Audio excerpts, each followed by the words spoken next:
Let me be honest from the get-go. I never really understood the appeal of Sex and the City when I was younger. Yes, the show premiered in 1998 on HBO, was critically acclaimed, and has its fan base, but what was the big deal of this show?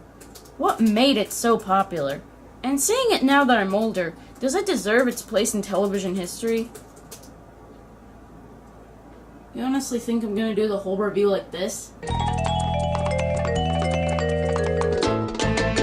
The TV show was based off a book by Candace Bushnell. Bushnell wrote a column for the New York Observer called... No, seriously, just the title for the column. If you guess this, well, you're a dumbass. The book is... let me put it this way. Cosmo articles are more fun to read than this. Compared to the book, Bushnell does mention Samantha and Carrie, but yeah, those are to protect privacy of the people who decided to talk to this woman. 6 seasons, 94 episodes, 2 theatrical movies. For those of you who have been living under a rock for the past decade or so, the premise is this. 4 women living in New York City talk about their sex lives. Oh, and love and career, and let's not forget shoes!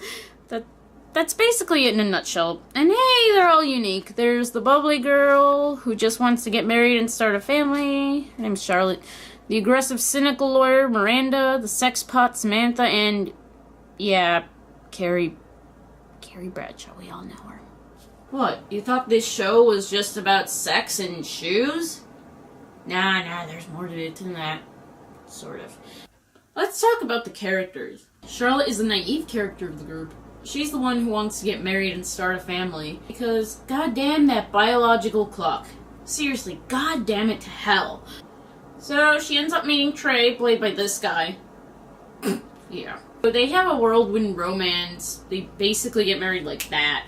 But she finds out when they do get married, he doesn't want the same things as her. Also, yeah, that sucks. And also his mother's a bitch, who's named Bunny. Yeah, why did the writers decide to name his mom Bunny? This is what I think of when you name someone Bunny. You're Bunny. I'll suck your cock for $1,000. But it's good because she ends up marrying her Jewish divorce lawyer who actually cares for her. And they end up adopting a child from China. She's the most cynical of the group. She's career woman. She's a lawyer. She went to Harvard. She starts with this guy named Skipper in the first season, kind of on and off, and stuff happen. Nothing really happens. And then after the first season ends, and then you see the new seasons, he doesn't show up again. I don't know. Do anyone know? So throughout the series, she has an on and off relationship with Steve the bartender.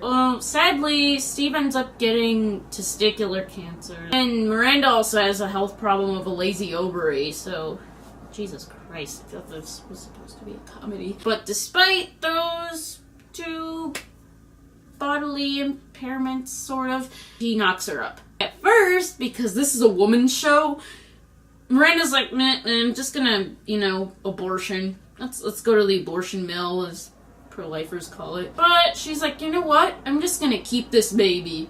And ends up juggling a career and a baby, and then eventually her and Steve get hitched, and it's like, yay! So Samantha, she works in PR, and she loves to fuck. I think that's her whole character arc. I mean, let's see, how many guys has she slept with? Whew. Yeah. So you think it ends there, but she does have her moment. She sees this actor guy, who she basically jumpstarts his, acting career. Yeah, I know what you're thinking. With yay many sex partners, do you ever think, she would face the consequences of it? Kind of. In one episode, she meets this guy who she wants to play. Yeah, he does this. Swing. Yeah, so she spends this whole episode freaking out, thinking, oh shit, what happened? Where are the test results? It's clean. Yeah, dodge that bullet. Would have been interesting to see a if this show took a more serious turn, but I mean, yeah, it's a serious turn. I mean, just a comedy show, right? Right? I mean, they're not gonna talk, like, give her, you know, like, and even something worse than, like, a lazy over to Samantha, you know, like, oh. Yeah,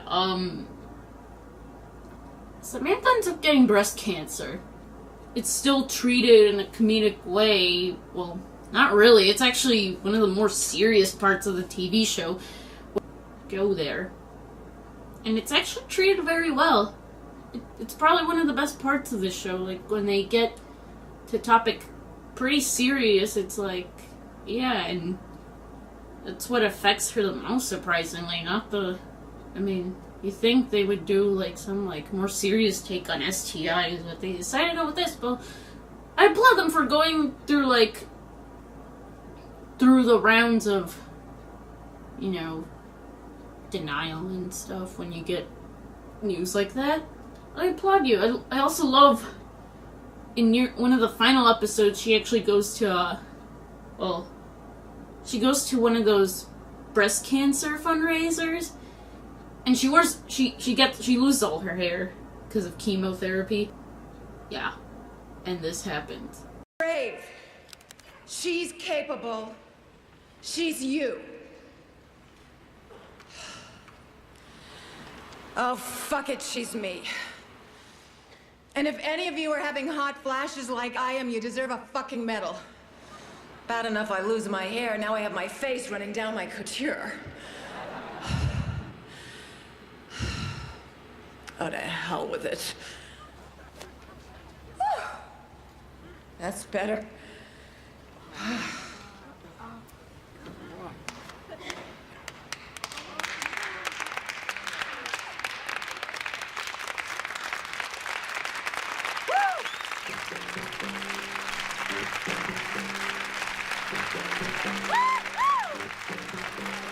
Pretty awesome. Yeah, good on you, show. I mean, where can you go wrong? Oh god.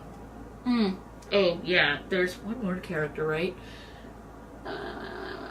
Yeah, she's the main one of the group, right? Yeah, give me a minute. Oh, Carl. Yeah, this is gonna be the hardest part for me, so let me take another minute.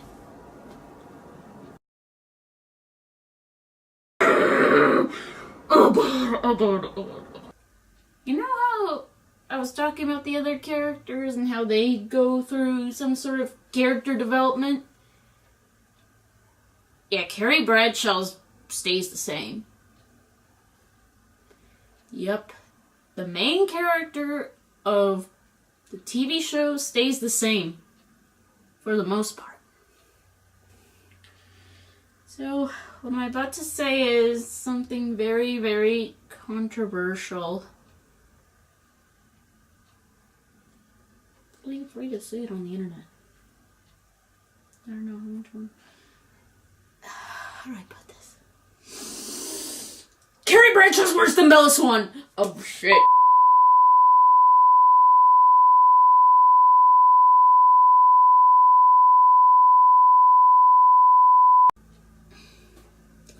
The reason Carrie Bradshaw is worse than Bella Swan from Twilight is because you're more likely to live in Carrie's world than Bella Swan's world.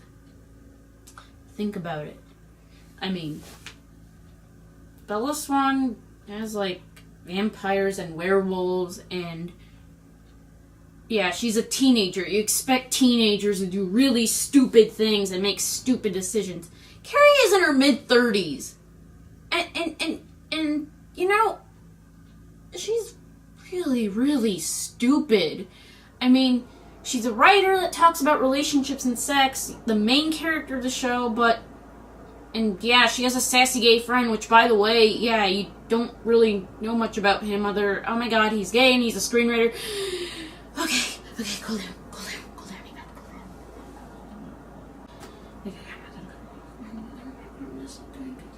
I mean, seriously, she's in her mid-30s, and she can't keep her finances straight. I mean, there's a few episodes dedicated to her, like how she can't pay her rent and how she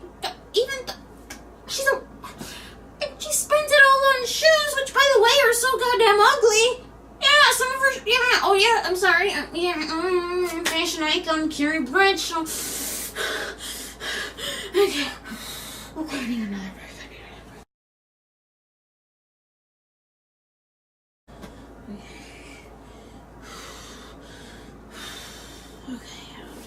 I promise not to blow up. She just annoys me to no end. So, what's Carrie's count?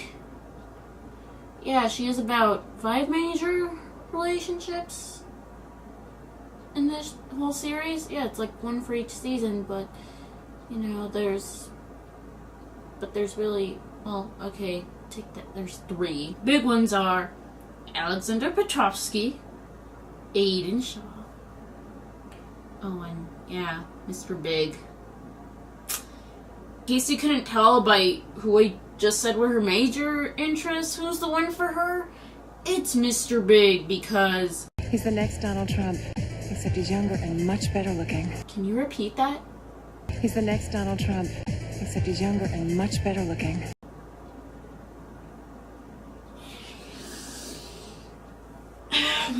Really, no. Thanks, Samantha. Now I'm gonna thanks for that line, writers, because now I'm not gonna. Yeah. Ew. Excuse me. No, I can't walk off right now. But yeah, really, man. If only John Hamm actually got big around this time, things would have been a lot different. Really. I don't get it.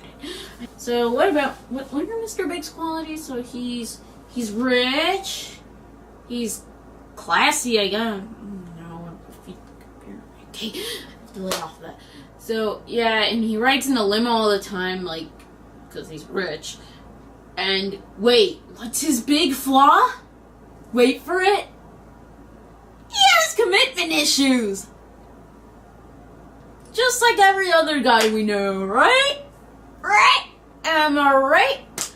Anyways, yeah, she's obsessed with this guy, and it's I don't know who's more clingy. At first it seems like it's Carrie because, you know, goddamn, those commitment issues are big. And yeah, there's an episode dedicated to her bitching about, oh goddamn, why won't you introduce me to your mother? Because she creeped on them going to church together. Yeah, to the point where Carrie actually goes to church one Sunday, creeping on them. Yeah, and she makes a big deal. And by the end of the series, she's like, it can't be with you. Do you love me? Yeah. So they end up, can you see where this is going? So first, they break up and they get back together again in the second season. And yeah, during that season, she hides him from her friends. What the fuck, lady? Okay, so he ends up leaving to Paris and for work for like I think it was he ends up going to Paris for work. Carrie's response is, yes, because, you know, I wouldn't say, well, yeah, I'll miss you, but we can keep in touch. Granted, this is before the times of Skype, but still, yeah, that's how you react. That's a very mature way of reacting. Thank you, Carrie Bradshaw. Now I know what I'll do if I'm in my late 30s, and if I have a significant other that's like, I'm gonna go overseas to further career. Yeah, I'm just gonna throw a Big Mac on the wall. Thanks for that tip. Yeah, was there a column on this? This is how you react to news like that? He ends up coming back with a fiance. Oh, not just any fiance, a 20-something fiance. Yeah, in this show, like, they really hate 20-somethings. Haha, God, yeah. Oh, I'm a 20-something. I really hate me. So, yeah, she's like, meh, but, then she meets Aiden Shaw. Let me just say, Aiden Shaw. He's played by that guy. He's a furniture maker. Yeah, he's just the best. Carrie, why are you so stupid? It goes smoothly. Like, he's the nicest guy ever. she does? Guess what she does? She cheats on him with Mr. Big. While Mr. Big is still married. Yeah. Oh, God. And she confesses this to him, Aiden, on Charlotte's wedding day, but then they get back together, and Big's marriage goes down the toilet, and then, like, she tries to apologize to his fiancé. It's like, woman, you had no business of doing... God, why are you so stupid? So, yeah. She gets back with Aiden again. And, yeah, he proposes to her. And it's like, oh, no brainer. This guy's better than that guy. Yeah. That image will forever be ingrained in my head.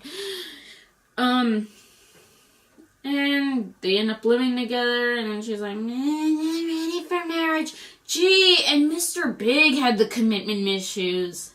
Look at you, Carrie Bradshaw. And it's like, yeah.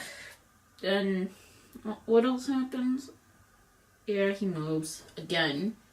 But she doesn't react with throwing a Big Mac. I mean, if they wanted to go all the way, they should have thrown a Whopper at the wall. They should have made that consistent. So, and her third major relationship is Alexander. I can't do that. He's a Russian artist, and he's a nice guy too. Not as nice as Aiden, but then like, oh, now he asks her to go to Paris with him, and she's like, yeah, and then her friends are like, no. So, yeah, and then that's when she realizes, oh, this guy's a workaholic. I can't deal with this, man. She's in Paris, and honestly, it's hilarious. The scenes where she's in Paris are hilarious. I mean, just watch.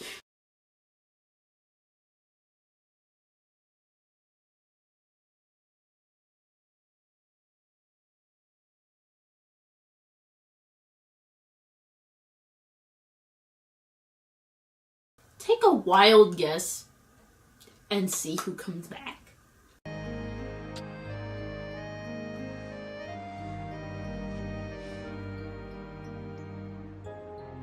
miss New York. Take me home. Yes, Mr. Big. He comes back, sweeps her off her feet. Kind of creepy. Yeah, he's a real... Anyways, yeah, more handsome Donald Trump. He's the one. Fuck the Russian artist. Yeah, the end. Happily ever after of the series. Yeah, people went nuts over this, apparently. Mostly I left mad. I mean, yeah, can you see why... Yeah, her backstory is pretty redundant. There's some minor stuff, and I'm just really exhausted trying to explain this. I mean... So I know what you're thinking. Is this show feminist? Yeah, I brought up the dreaded F word. Yeah. Mostly no. I mean, yeah, you have the career women, especially from Miranda and Samantha, and then their sexually liberated ways. But there's really... I mean, you could argue that Charlotte's the more innocent one, but the more vanilla one, but I don't know. I feel like they could have taken this opportunity to look across all spectrums of women, but it's really pretty not...